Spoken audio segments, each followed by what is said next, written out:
Jio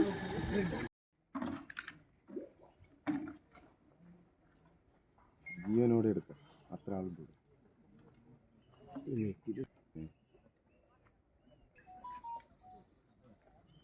ಬೈಕಂಪಾಡಿಯ CCTVಯನ್ನು check ಮಾಡ್ತಾರೆ ಆ ಭಾಗದಲ್ಲಿದ್ದಂತ. ಆಗ ನೋಡಿದಾಗ ಅವ್ರಿಗೆ ಅನ್ಸೋದು ಆವತ್ತು ರಾತ್ರಿ ಒಂದು 10 ಗಂಟೆಗೆ ಒಬ್ಬ ವ್ಯಕ್ತಿ ಆಟೋ ಏರ್ತಾನೆ. ಅಭಿಷೇಕ್ ಶೆಟ್ಟಿ ಅಂತ ಹೇಳಿ ಒಟ್ಟು 3 ಕೇಸುಗಳು ಸುರತ್ಕಲ್ ಸ್ಟೇಷನ್ ಅಲ್ಲೇ ಇರುತ್ತೆ. ಹೀಗಾಗಿ ಈ ವ್ಯಕ್ತಿ ಹೆಸರು ಅಭಿಷೇಕ್ ಶೆಟ್ಟಿ ಅಂತ ಹೇಳಿ ಗೊತ್ತಾಗುತ್ತೆ ಅವ್ರಿಗೆ. ಜನ ಏನ್ ಮಾಡ್ತಾರೆ, ಅಲ್ಲಿ ಬಂದು ನೋಡ್ತಾರೆ, ಅದರಲ್ಲಿ ರಕ್ತದ ಕಲೆಗಳಿರ್ತಾವೆ. ಯಾವಾಗ ರಕ್ತದ ಕಲೆಗಳಿರ್ತಾವೆ, ಆಟೋ ನಂಬರ್ ನೋಡಿದ್ರೆ ಮಂಗಳೂರಿನ ಆಟೋ ನಂಬರ್ ಇರುತ್ತೆ. ರಾತ್ರಿ 1 ಗಂಟೆಗೆ ಈ ಕುಂಜತ್ತೂರು ತುಂಬಿನಾಡು ಇದೆ, ಇಲ್ಲಿಂದ ಹೈವೇಯಲ್ಲಿ ಒಂದು ಬೈಕಲ್ಲಿ ಈ ವ್ಯಕ್ತಿ ಲಿಫ್ಟ್ ತಗೊಳ್ತಾನೆ. ಅಂದ್ರೆ ಇಲ್ಲಿಂದ ಮೊದಲು ಹೋಗಿರ್ತಾನೆ.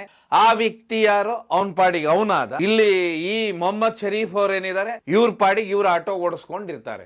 ಕುಂಜತ್ತೂರು ತುಂಬಿನಾಡು ಗಡಿ ಪ್ರದೇಶದಲ್ಲೇ ಬಂದಿದೆ. ಅಲ್ಲಿ ಇವನೇನಿದೆ, ಲೆಫ್ಟ್ ತಿರುಗಿಸ್ಕೊಂಡಿದ್ದಾರೆ. ಆ ನಿರ್ಜನ ಪ್ರದೇಶದಿಂದ ಇವನು ವಾಪಸ್ ಬರಬೇಕಲ್ಲ, ಆಟೋನ ಯಾವಾಗ ತಿರುಗಿಸ್ತಾನೆ, ಕತ್ಲಲ್ಲಿ ಅದು ಹಿಂದಿನ ಚಕ್ರ ಗುಂಡಿಯಲ್ಲಿ ಹೋಗಿ ಬೀಳುತ್ತೆ.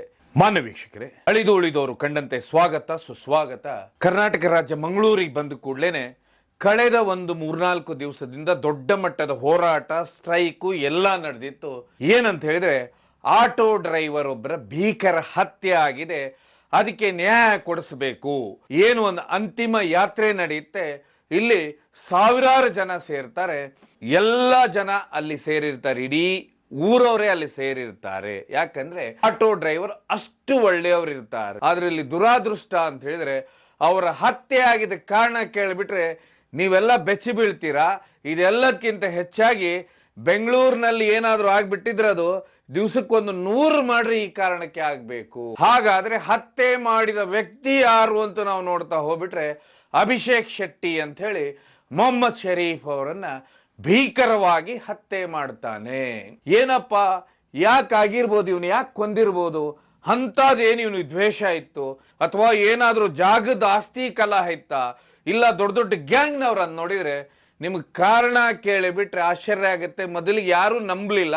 ಆದ್ರ ಕಾರಣ ಪೊಲೀಸರಿಂದ ನಿಖರವಾಗಿ ಮಾಹಿತಿ ಬಂದ ನಂತರ, CCTVಯ ವರದಿಗಳು ಕರೆಕ್ಟಾಗಿ ಸಿಕ್ಕ ನಂತರನೇ ಈ ವರದಿ ಸರಿಯಾಗಿ ಪೊಲೀಸ್ ದಾಖಲೆಯಿಂದ ಹೊರಗೆ ಬರ್ತಾ ಇದೆ.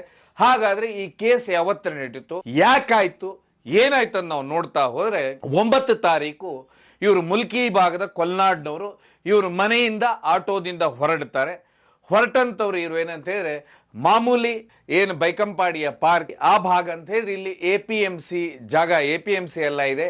ಇಲ್ಲಿ ಬೇಕಾದಷ್ಟು ಕೂಲಿ ಕಾರ್ಮಿಕರು ಸುಮಾರು ಜನ ಇದ್ದಾರೆ.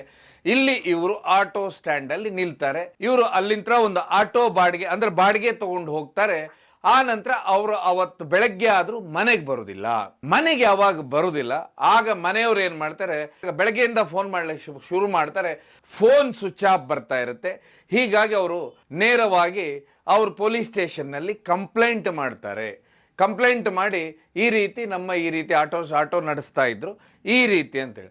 ಆಗ ಪೊಲೀಸರು ಕಂಪ್ಲೇಂಟ್ ಮಾಡ್ತಾರೆ. ಪೊಲೀಸರು ಏನ್ ಮಾಡ್ತಾರೆ ಅಂತ ಹೇಳಿದ್ರೆ, ಅಲ್ಲಿ ಬಂದು ಆಟೋ ಸ್ಟ್ಯಾಂಡ್ ಅಲ್ಲಿ ಅಕ್ಕಪಕ್ಕ ಇದ್ದವ್ರನ್ನೆಲ್ಲ ವಿಚಾರಿಸಿದಾಗ, ಹೌದು ಅವ್ರು ರಾತ್ರಿ ಬಾಡಿಗೆ ಹೋದ್ರು ಅಂತ ಹೇಳಿದ್ರು.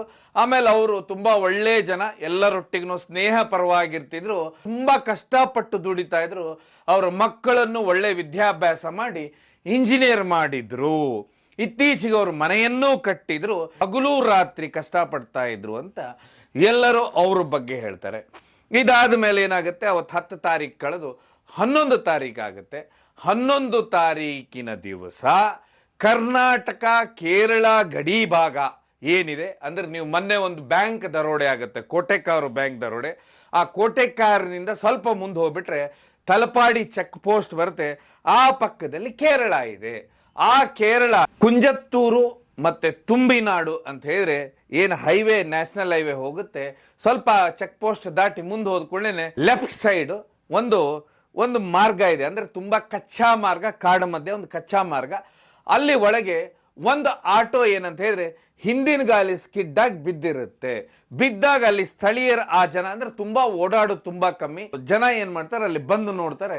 ಬಂದು ನೋಡಿದ ಕೂಡಲೇ ಅದರಲ್ಲಿ ರಕ್ತದ ಕಲೆಗಳಿರ್ತಾವೆ. ಯಾವಾಗ ರಕ್ತದ ಕಲೆಗಳಿರ್ತಾವೆ, ಆಟೋ ನಂಬರ್ ನೋಡಿದ್ರೆ ಮಂಗಳೂರಿನ ಆಟೋ ನಂಬರ್ ಇರುತ್ತೆ. ಹೀಗಾಗಿ ಅವ್ರೇನ್ ಮಾಡ್ತಾರೆ, ಮಂಜೇಶ್ವರ ಪೊಲೀಸ್ ಸ್ಟೇಷನ್ಗೆ ಹೋಗಿ ಕಂಪ್ಲೇಂಟ್ ಕೊಡ್ತಾರೆ. ಅಂದ್ರೆ ಅದು ಅಲ್ಲಿ ಕೇರಳ ಸ್ಟೇಟಿಗೆ ಬಂತು. ಕಂಪ್ಲೇಂಟ್ ಯಾವಾಗ ಕೊಡ್ತಾರೆ, ಅವಾಗ ಅವರು ಆಟೋನ ಯಾವ್ದು ಆಟೋ ಯಾರ್ದಂತ ಪತ್ತೆ ಹಚ್ತಾರೆ.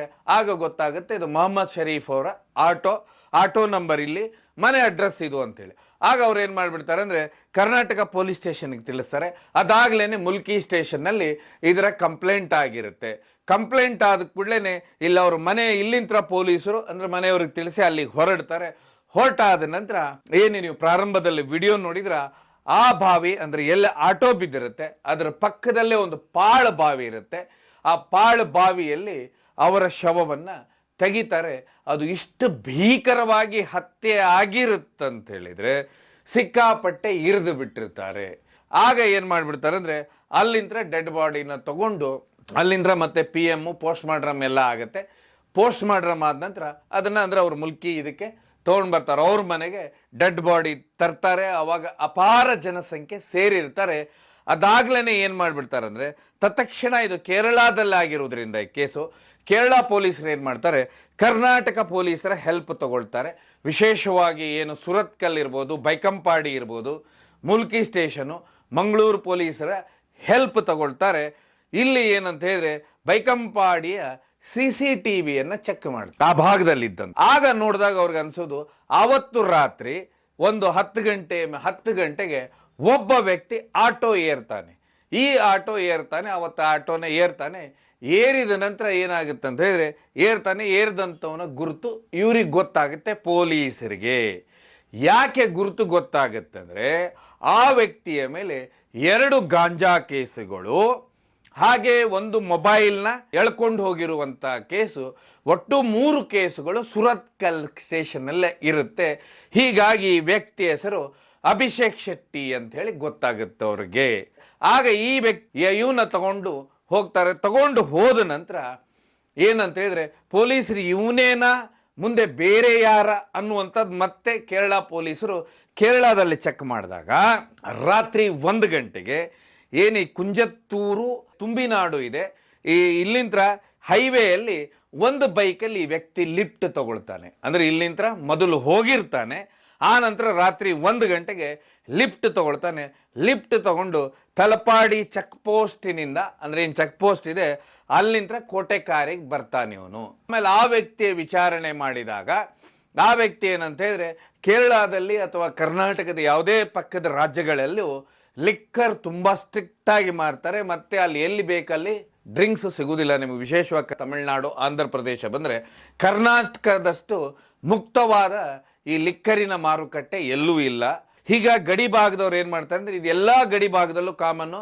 ನೀವು ಆಂಧ್ರ ಪಾವಗಡ ಈ ಸೈಡ್ ಹೋದ್ರು ಆಂಧ್ರದವರು ಅಲ್ಲಿಗೆ ಬರ್ತಾರೆ, ತಮಿಳ್ನಾಡಿಗೆ ಹೋದ್ರು ಹೊಸೂರು ಕಡೆಯವರು, ನೀವು ಗಡಿ ಭಾಗ ಇಲ್ಲಿ ಅತ್ತಿಬೇಲೆಗೆ ತುಂಬಾ ಸರಳ.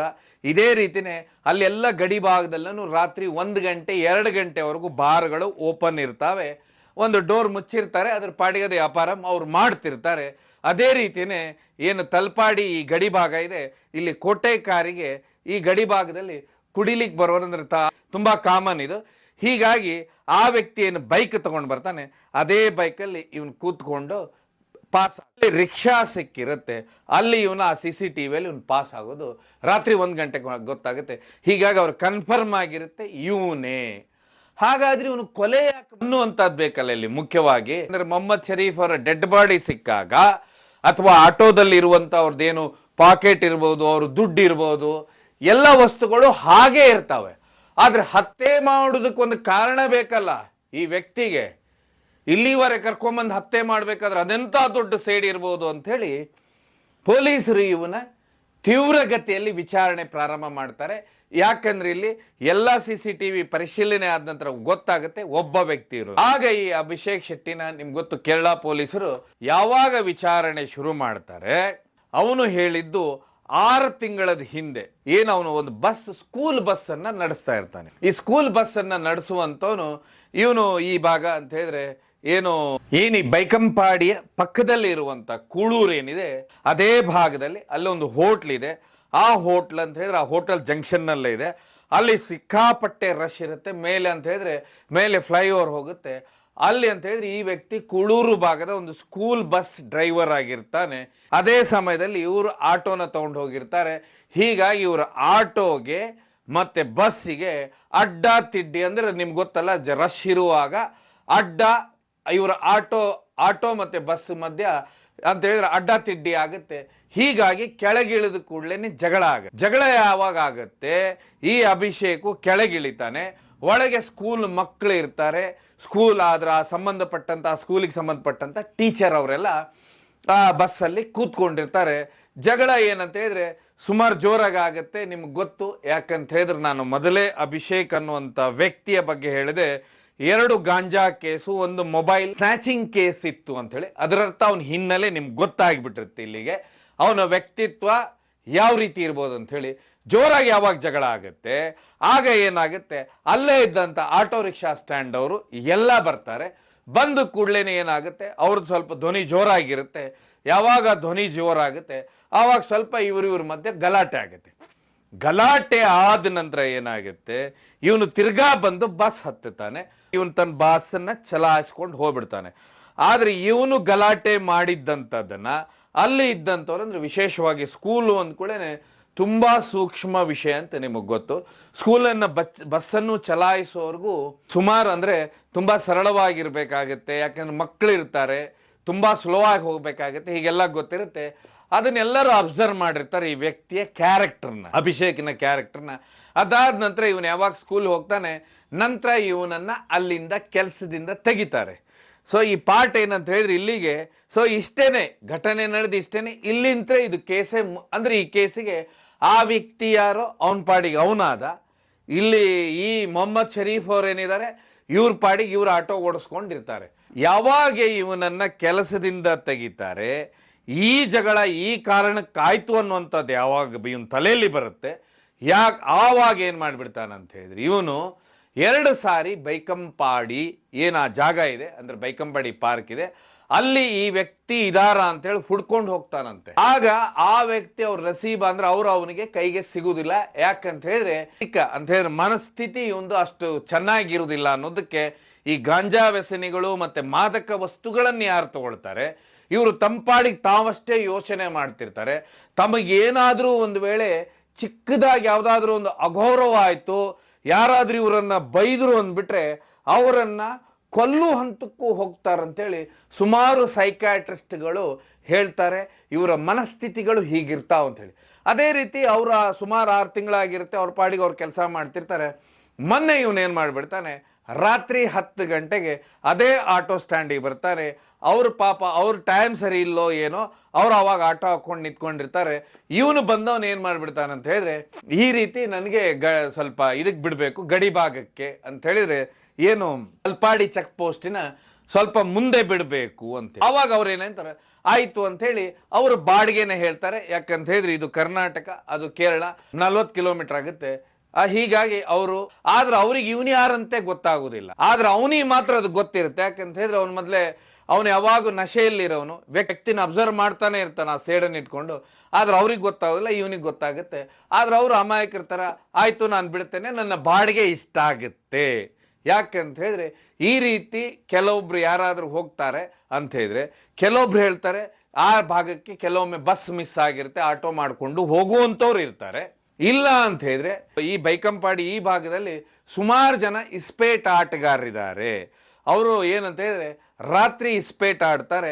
ಆದ್ರೆ ಏನಾಗುತ್ತೆ ಅಂದ್ರೆ ಇತ್ತೀಚೆಗೆ ಕೆಲವೊಮ್ಮೆ ಏನಾಗುತ್ತೆ, ಪೊಲೀಸರ ರೇಡ್ ಯಾವಾಗ ಜಾಸ್ತಿ ಆಗುತ್ತೆ ಆಗ ಈ ಇಸ್ಪೇಟ್ ಅಡ್ಡೆಗಳು ಏನಾಗ್ತವೆ, ಇಸ್ಪೇಟ್ ಆಡುವಂತ ಅಂದರ್ಬಾರ್ ಆಡೋರು ರಾತ್ರಿ ಆಡುವಂಥವ್ರು ಏನಿರ್ತಾರೆ ಅಂದ್ರೆ ಅವ್ರು ಏನಂದ್ರೆ ಗಡಿ ಭಾಗಕ್ಕೆ ಹೋಗ್ತಾರೆ. ಹೀಗಾಗಿ ಅಂತ ಅಭ್ಯಾಸ ಇರೋರು ಏನ್ ಮಾಡ್ತಾರೆ, ಆಟೋ ರಿಕ್ಷಾ ಮಾಡ್ಕೊಂಡು ಹೋಗ್ತಾರೆ. ಆಟೋ ರಿಕ್ಷಾದವರು ಏನು ಬಾಡಿಗೆ ಕೇಳ್ತಾರೆ ಆ ಬಾಡಿಗೆಯನ್ನ ಕೊಡ್ತಾರೆ. ಯಾಕೆ ಇಸ್ಪೇಟ್ ಅಂದರ್ಬಾರ್ ಕೆಲ ಯಾರು ಚಟ ಅಂಟಿಸ್ಕೊಂಡಿರ್ತಾರೆ ಅವರನ್ನ ಏನ್ ಮಾಡ್ಲಿದ್ರು ನಿಲ್ಲಿಸ್ಲಿಕ್ಕೆ ಸಾಧ್ಯ ಇಲ್ಲ. ಆಟೋ ಇಲ್ಲ ಅಂತ ಹೇಳಿ ನಡ್ಕೊಂಡಾದ್ರೂ ಹೋಗ್ತಾರೆ, ಆದ್ರೆ ಆಟೋ ಮಾಡ್ಕೊಂಡು ಹೋಗ್ತಾರೆ. ಅದೇ ರೀತಿ ಇವರು ತಿಳ್ಕೊಳ್ತಾರೆ, ಹೀಗಾಗಿ ಇವನು ಯಾರೋ ಇಸ್ಪೇಟೋ ಅಥವಾ ಇನ್ನೇನೋ ಅವ್ನು ಊರಿಗೆ ಹೋಗ್ತಾ ಇದ್ದಾನೋ ಗೊತ್ತಿಲ್ಲ ಅಂತ ಅವ್ರು ಆಟೋ ಸ್ಟಾರ್ಟ್ ಮಾಡ್ಕೊಂಡು ಹೋಗ್ಬಿಡ್ತಾರೆ. ಹೋಗೋತ್ತಿಗೆ ಏನ್ ಮಾಡ್ಬಿಡ್ತಾರೆ, ಇವರು ತಲಪಾಡಿ ಚೆಕ್ ಪೋಸ್ಟ್ ಅಲ್ಲಿ ದಾಟುವುದಿಲ್ಲ, ಯಾಕಂದ್ರೆ ಮಾಮೂಲಿ ಪಕ್ಕದ ರೋಡಲ್ಲಿ ಹೋಗಿದಾರ ಅನ್ನುವಂಥದ್ದು ಈಗ ಬಂದಿರುವಂತ ಮಾಹಿತಿ. ಹೋದಂಥವ್ರು ಏನ್ ಮಾಡ್ತಾರೆ, ಅಲ್ಲಿ ಮುಂದೆ ಹೋದ ನಂತರ ಏನು ಈ ಮಂಜೇಶ್ವರ ಕುಂಜತ್ತೂರು ತುಂಬಿನಾಡು ಗಡಿ ಪ್ರದೇಶದಲ್ಲೇ ಬಂದಿದೆ, ಅಲ್ಲಿ ಇವನೇನ ಲೆಫ್ಟ್ ತಿರುಗಿಸ್ಕೊ ಅಂತ ಲೆಫ್ಟ್ ತಿರುಗಿಸ್ಕೊಂಡಿದ್ದಾರೆ. ಲೆಫ್ಟ್ ತಿರುಗಿಸ್ಕೊಂಡು ಕೂಡ ಒಳಗೆ ಹೋದ ಕೂಡಲೇನೆ ಅವನು ಅದಾಗ್ಲೇನೆ ಎಷ್ಟು ದಿವಸದಿಂದ ಈ ಸೇಡಿಟ್ಕೊಂಡಿದ್ನೇನೋ ಅಥವಾ ಗಾಂಜಾವನ್ನ ಎಳ್ದಿದ್ನೇನೋ ಆ ರೀತಿಯ ಮನಸ್ಸು ಮೊದಲೇ ಚಾಕು ಇಟ್ಕೊಂಡೇ ಬಂದಿರ್ತಾನೆ ಕೊಲೆ ಮಾಡ್ಬೇಕನ್ನೋ ಉದ್ದೇಶ. ಚೂರಿ ಚುಸ್ತಾನಂತೆ ಹಿಂಭಾಗಕ್ಕೆ, ಆಗ ಅವ್ರಿಗೆ ಕೈಗೆ ಇದಕ್ಕೆ ತಗ್ಲತ್ತೆ. ಆ ನಂತರ ಭೀಕರವಾಗಿ ಇರಿದು ಏನ್ ಮಾಡ್ತಾನಂದ್ರೆ ಅವರ ಬಾಡಿನ ತಗೊಂಡೋಗಿ ಆ ಬಾವಿ ಒಳಗೆ ಎಸೆದಾದ ನಂತರ ಇವನ್ ಏನ್ ಮಾಡ್ಬಿಡ್ತಾನೆ, ಇನ್ನು ವಾಪಸ್ ಬರ್ಬೇಕಲ್ಲ ನಿರ್ಜನ ಪ್ರದೇಶದಿಂದ, ಆ ನಿರ್ಜನ ಪ್ರದೇಶದಿಂದ ಇವನು ವಾಪಸ್ ಬರ್ಬೇಕಲ್ಲ, ಆಗ ಮೊದಲೇ ಇವನೇನ್ ಮಾಡ್ತಾನಂದ್ರೆ ಆಟೋನ ಸ್ಟಾರ್ಟ್ ಮಾಡ್ತಾನೆ. ಆಟೋ ಸ್ಟಾರ್ಟ್ ಮಾಡಿ ತಿರುಗಿಸ್ತಾನೆ. ತಿರುಗಿಸಿದಾಗ ಏನಾಗುತ್ತೆ ಅಂತ ಹೇಳಿದ್ರೆ, ಮೊದಲೇ ಅವನು ಡ್ರೈವರು, ಹೀಗಾಗಿ ಆಟೋ ಸ್ಟಾರ್ಟ್ ಮಾಡ್ತಾನೆ.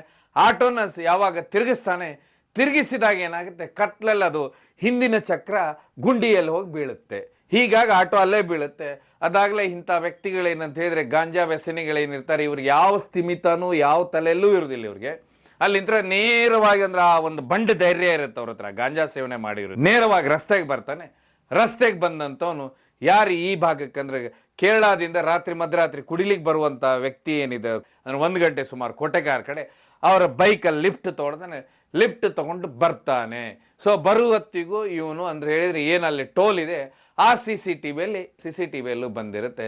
ಈ ರೀತಿ ಈ ವ್ಯಕ್ತಿ ಏನು ಕೊಲೆಯಾದಂಥ 2 ದಿವಸದಲ್ಲಿ ಸಿಕ್ಕಾಕೊಳ್ತಾನೆ. ಆದ್ರೆ ಇಲ್ಲಿ ಸುಮಾರು ದೊಡ್ಡ ಮಟ್ಟದ ಸುದ್ದಿ ನಡೆದಿತ್ತು, ಇನ್ನೂ 3 ಜನ ಇದ್ದಾರೆ ಹೀಗೆ ಅಂತೇಳಿ. ಆದ್ರೆ ಈಗ ಪೊಲೀಸರ ಒಂದು ನಿಖರವಾದ ಮಾಹಿತಿ ಬಂದಿರೋ ಪ್ರಕಾರ ಒಬ್ಬನೇ, ಯಾಕಂತ ಹೇಳಿದ್ರೆ ಅಲ್ಲೂ CCTVಯಲ್ಲಿ ಒಬ್ಬನೇ ಇರ್ತಾನೆ, ಇಲ್ಲೂ ಒಬ್ಬನೇ ಇರ್ತಾನೆ. ಇದೆಲ್ಲದಕ್ಕಿಂತ ಹೆಚ್ಚಾಗಿ ಇವನೊಬ್ಬ ಮಾದಕ ವ್ಯಸನಿ ಅನ್ನುವಂಥದ್ದು. ಆಮೇಲೆ ಬೇರೆ ಇವನ ಮೇಲೂ ಕೇಸುಗಳಿದ್ದು, ಆದರೆ ಇವನನ್ನು ವಿಚಾರಣೆ ಮಾಡಿದಾಗ ಇವನು ಹೇಳಿದ್ದು ಇಷ್ಟೇನೆ, ಈ ರೀತಿ ಅಂತ ಇವನು ಹೇಳಿದಾನಂತೆ. ಆದರೆ ಏನೇ ಇರಲಿ, ಯಾವತ್ತಾದರೂ ಈ ರೀತಿ ಯಾರೊಬ್ರು ಆಟೋ ರಿಕ್ಷಾನೋ ಬಸ್ಸೋ ಇನ್ನೊಂದು ಹಿಂದೆ ಮುಂದೆ ತೊಗೊಳ್ಲಿಕ್ಕೆ ಹೋಗಿ ಕೊಲೆ ಆಗುತ್ತಂದ್ರೆ ಬೆಂಗಳೂರು ನಗರದ ಬೆಂಗಳೂರಂಥ ಮಹಾನಗರದಲ್ಲಿ ದಿವಸಕ್ಕೆ 100 ಜನ ಸೇಡ್ ತೀರಿಸಿಕೊಳ್ಳೋದ್ರಲ್ಲಿ ಪೊಲೀಸರಿಗೆ ತನಿಖೆ ಮಾಡೇ ಸಾಕಾಗುತ್ತೆ. ಆದ್ರೆ ಈ ರೀತಿ ವಿಲಕ್ಷಣ ಮನುಷ್ಯನ್ನ ಕೊಲ್ಲಬೇಕನ್ನುವಂಥ ವ್ಯಕ್ತಿಗಳಿರ್ತಾರಲ್ಲ, ಇದರರ್ಥ ಇಲ್ಲಿ ಏನಂತ ಹೇಳಿದ್ರೆ, ಸರ್ಕಾರ ಗಾಂಜಾ ಮತ್ತೆ ಮಾದಕ ವಸ್ತುಗಳ ಮೇಲೆ ನಿಯಂತ್ರಣ ಹೇರಲಿಲ್ಲ ಅಂದ್ರೆ ಇನ್ನೂ ಎಷ್ಟು ಅಮಾಯಕರು ಬಲಿ ಆಗ್ತಾರಂತ ಗೊತ್ತಿಲ್ಲ. ಇದೆಲ್ಲಕ್ಕಿಂತ ಹೆಚ್ಚಾಗಿ ಈ ವ್ಯಕ್ತಿಗೆ ಸರಿಯಾದ ಶಿಕ್ಷೆ ಆಗಬೇಕು. ಯಾಕೆಂತ ಹೇಳಿದ್ರೆ ಆ ರಿಕ್ಷಾ ಓಡಿಸಿ ಹಗಲು ರಾತ್ರಿ ದುಡಿದು ತಮ್ಮ ಮಕ್ಕಳಿಗೆ ಒಳ್ಳೆ ಒಂದು ಎಜುಕೇಶನ್ ಕೊಡಿಸಿ ಇಂಜಿನಿಯರ್ ಎಲ್ಲ ಮಾಡಿ ನಂತರ ತಾವೊಂದು ಇರುವುದಕ್ಕೆ ಮನೆ ಕಟ್ಕೊಂಡು ತಮ್ಮ ಜೀವನವನ್ನು ಬೆಳಗ್ಗೆಯಿಂದ ಸಂಜೆವರೆಗೆ ಕಷ್ಟಪಡ್ತಾ ಇದ್ರು. ಅಂಥವರು ಇಂಥ ಒಬ್ಬ ಯಾವುದೋ ಒಬ್ಬ ವ್ಯಸನಿ, ಇಂಥ ಗಾಂಜಾ ವ್ಯಕ್ತಿ, ಇಂಥ ಅಪರಾಧ ಹಿನ್ನೆಲೆ ಉಳ್ಳವನಿಗೆ ಬಲಿ ಆಗ್ತಾರಂದ್ರೆ ಇದು ತುಂಬಾ ದುರಾದೃಷ್ಟ. ಮೊಹಮ್ಮದ್ ಶರೀಫ್ ಅವರ ಆತ್ಮಕ್ಕೆ ಶಾಂತಿ ಸಿಗಲಿ. ಯಾರು ಹತ್ಯೆಗೈದಿದ್ದಾನೆ ಆ ವ್ಯಕ್ತಿಗೆ ಕಠಿಣದಿಂದ ಕಠಿಣ ಶಿಕ್ಷೆ ಆಗಲಿ ಅಂತ ಹೇಳ್ತಾ ಈ ಕಾರ್ಯಕ್ರಮವನ್ನು ಮುಗಿಸ್ತೇನೆ. ಕಾರ್ಯಕ್ರಮ ನೋಡಿದ್ದಕ್ಕೆ ಧನ್ಯವಾದ. ಇದು ಕೇವಲ ಜನಜಾಗೃತಿಗೋಸ್ಕರ.